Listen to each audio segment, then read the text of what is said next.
고린도후서 11장 13절부터 14절에 저런 사람들은 거짓 사도요 괴율의 역군이니 자기를 그리스도의 사도로 가장하는 자들이니라. 이것이 이상한 일이 아니라 사탄도 자기를 광명의 천사로 가장하나니. 항상 혼자 있는 것은 이상적이지 않습니다. 누군가와 가까워야 할 때가 있습니다. 그들은 가족이거나 친구, 동료 또는 기독교인일 것입니다. 우리는 이런 종류의 사람들과의 관계가 좋은지 확인해야 합니다. 잠언서 18장 24절 많은 친구를 얻는 자는 해를 당하게 되거니와 어떤 친구는 형제보다 친밀하니라. 항상 가족보다 더 가까운 친구가 있을 것입니다. 악마는 이것에 대해 알고 있습니다. 만약 악마가 당신의 가족보다 다른 사람을 채울 준비가 되어 있다면 그는 당신의 삶을 통제하는 능력을 갖게 될 것입니다. 악마는 당신을 죽이고 싶어 합니다. 당신을 파괴하고 싶어 합니다. 그가 당신을 얻기 위해 가능한 모든 수단을 사용할 것이라는 것을 이해해야 합니다. 이런 방법 중 하나는 당신을 악마의 함정에 빠지게 하기 위해 당신의 삶에 사람을 보내는 것입니다. 이러한 사람들이 친구처럼 당신의 삶에 접근할 것입니다. 그들은 당신에 대한 모든 것을 알고 있습니다. 그들은 당신에게 조언을 합니다. 당신이 그들에게도 당신의 비밀을 말할 수 있도록 그들의 비밀을 당신에게 말해줍니다. 이 사람들은 어디에나 있습니다. 그들은 당신의 학교에 있습니다. 당신의 직장에도 있습니다. 이웃도 가능합니다. 그들은 당신과 이야기합니다. 그들은 당신과 함께 걷습니다. 이 사람들이 당신의 삶에서 임무를 완수할 때까지 쉽게 분별할 수 없습니다. 당신이 알아야 할 또 다른 사실은 이 사람들이 교회에도 있다는 것입니다. 우리는 이 사람들을 프레넘이라고 부릅니다. 친구이자 적입니다. 그들은 비우호적인 친구입니다. 그들은 가시 한 움큼을 가지고 악수하는 사람들입니다. 그들은 당신을 안아주고 뒤에서 당신을 찌를 것입니다. 한 가지 때문에 누군가의 삶에서 이 사람들을 없애기가 쉽지 않습니다. 그들은 쉽게 분별되지 않습니다. 그들은 자신을 변장합니다. 그들의 아버지 사탄과 같습니다. 그들은 광명의 천사로 변장합니다. 희게 보이지만 어둠으로 가득 차 있습니다. 진실은 당신의 삶에 그들이 있다는 것입니다. 우리 중 누구도 이 사람들로부터 자유롭지 않습니다. 악마는 항상 우리 삶에 한 사람을 심을 것입니다. 지금이 그들을 분별하고 당신의 삶에서 그들을 끊어낼 때입니다. 지금이 그 사람들과의 유독한 관계를 멈출 때입니다. 지금이 그들로부터 도망쳐 당신의 영혼을 구할 때입니다. 이 사람들에게서 우리가 주의해야 할 것들이 있습니다. 우리가 그들을 알 수 있도록 그들이 하는 일들이 있습니다. 하나님께서 우리의 눈을 열어주시어서 그 사람들을 보고 그들에 대한 진실을 알게 하시도록 기도해야 합니다. 그들이 변장할 때에도 우리는 그들을 알 수 있을 것입니다. 그들로부터 도망칠 수 있다는 것은 또 다른 것입니다. 이 사람 중 어떤 이는 우리 삶의 일부가 이미 되어 있을 것입니다. 우리는 그들과의 관계와 우정이 매우 중요하다고 믿고 있습니다. 우리는 그들을 다치게 할 수 있다고 느끼기 때문에 그 관계를 끝내고 싶어 하지 않습니다. 우리는 또한 모든 악한 관계를 끝낼 수 있는 힘이 필요합니다. 그것은 그들을 분별하는 것에 대한 것만이 아닙니다. 또한 그들로부터 도망칠 수 있는 힘을 가지는 것에 대한 것입니다.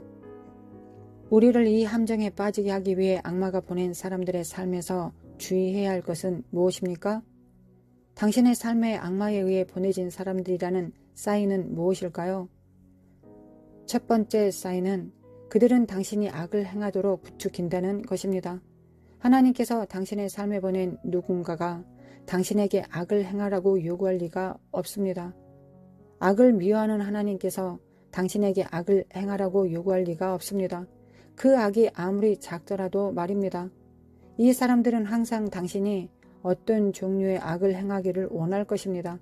그들은 당신이 훔치도록 부추깁니다. 그들은 당신이 음행과 간음을 범하도록 부추깁니다. 그들은 험담을 부추깁니다. 그들은 가능한 모든 방법으로 당신을 타락시킵니다. 그들의 친구 때문에 악마가 판 구덩이에 빠진 많은 기독교인들이 있습니다. 제 말을 들어보십시오. 심판의 날에 당신의 친구들과 함께 서서 심판받지 않을 것입니다. 당신은 혼자 거기에 서 있을 것입니다. 그들이 당신을 보며 너는 정말 따분해 라고 말하면 좀 어떻습니까? 그들이 당신을 예수님만 아는 괴물이라고 부르면 또 어떻습니까? 지옥에 이르는 인기 있는 삶을 사는 것보다 거룩하고 하나님을 친구로 사는 삶이 낫습니다. 마태복음 7장 13절부터 14절. 좁은 문으로 들어가라. 멸망으로 인도하는 문은 크고 그 길이 넓어 그리로 들어가는 자가 많고 생명으로 인도하는 문은 좁고 그 길이 협착하여 찾는 이가 적음이니라. 생명으로 인도하는 길을 가는 사람들이 적습니다. 집을 털려고 하다가 살해당한 사람들에 대한 많은 이야기가 있습니다. 갱 싸움에 가담한 후 총에 맞은 사람들이 있습니다. 이 사람들의 기록을 살펴보면 그들이 좋은 배경을 가지고 있다는 것을 알게 됩니다. 그들이 왜 나쁘게 되었는지, 왜 악하게 되었는지 궁금해집니다. 진실은 그들을 파괴하기 위해 악마에 의해 그들의 삶으로 보내진 사람들을 그는 주목할 수 없었다는 것입니다. 당신은 지구상에서 최고의 부모가 될 수 있습니다. 당신은 가능한 한 최선의 방법으로 자녀를 키웁니다. 하지만 이 친구가 자녀의 미래를 파괴할 수 있음을 경고합니다. 친구는 너무 강력한 힘입니다. 저는 한 남학생과 여자친구의 이야기를 알고 있습니다. 그녀는 학교에서 가장 아름다운 소녀들 중 한 명이었습니다. 그들은 사랑에 빠져 결혼했습니다. 그 남자는 좋은 직장에서 일을 하며 자신의 길을 닦았습니다. 어느 시점에서 그는 직장에서 임원을 했습니다. 그와 함께한 회사의 임원들도 많았습니다. 그는 25년 동안 아내에게 충실했지만 다른 임원들과 친구가 되고 시간이 지남에 따라 그 임원들을 따라 간음하기 시작했습니다. 그의 아내가 이 사실을 알았고 그들은 결혼 생활을 끝냈습니다. 들어보십시오. 결혼 생활에 좋지 않은 친구들이 있습니다. 이 모든 것은 단순하게 시작되었습니다. 그가 어울리기 시작한 친구들 때문에 악으로 무너뜨리기 위해 악마가 보낸 악한 사람들 때문에 결혼 생활이 깨졌습니다. 그의 소중한 것을 빼앗겼습니다. 그의 소중한 것을 잃었습니다. 들어보십시오. 결혼 생활에 좋지 않은 친구들이 있습니다. 당신의 결혼이 소중하며 주님을 두려워한다면 그 친구에게서 떠나십시오. 악마에 의해 사람들의 삶에 보내진 사람들 때문에 결혼이 파괴됩니다. 악마가 당신을 유혹하기 위해 직접 나타날 거라고 생각하지 마십시오. 그는 대신 사람들을 통해 당신에게 다가올 것입니다. 이것이 성경 잠언 1장 10절에서 말하는 이유입니다. 내 아들아, 악한 자가 너를 꾀할지라도 쫓지 말라. 항상 당신이 악을 행하도록 하는 사람들을 분별하고 그들로부터 도망가십시오. 당신이 그들과 얼마나 오래 가까이 있었는지는 상관없습니다. 당신은 그들로부터 도망쳐야 합니다.